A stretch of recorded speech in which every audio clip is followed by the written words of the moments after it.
ऐसा सोचना कि हमें इस धरती को बचाने की जरूरत है, अपने आप एक उलझा हुआ विचार है। धरती का अस्तित्व हमारी वजह से नहीं है, हमारा अस्तित्व धरती की वजह से है।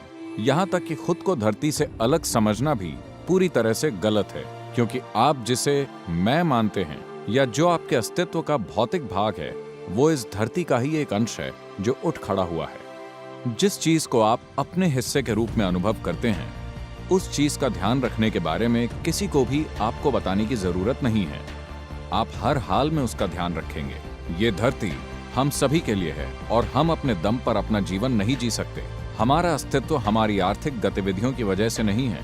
फिलहाल हमें यह विश्वास दिलाया जा रहा है कि देश की विकास दर के आंकड़ों की वजह से हमारा जीवन सुधरेगा।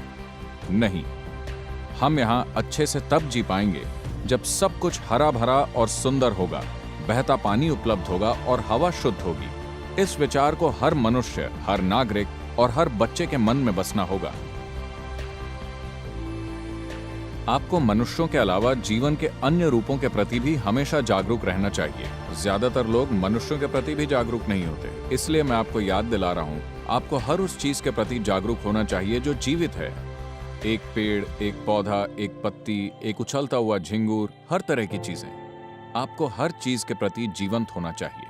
हमारे आसपास की हवा लगातार हमारे भीतर जा रही है और बाहर आ रही है, और यही हमारे जीवन का आधार है। जो सांस आप बाहर छोड़ते हैं, उसे पेड़ अपने भीतर ले रहे हैं। जो सांस पेड़ बाहर छोड़ते हैं, उसे आप अपने भीतर ले रहे हैं। ये लेन देन लगातार चल रहा है।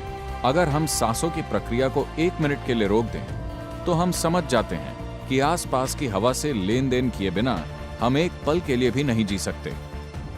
इसी तरह से जल और पृथ्वी के स्तर पर भी ये लेन देन चलता रहता है।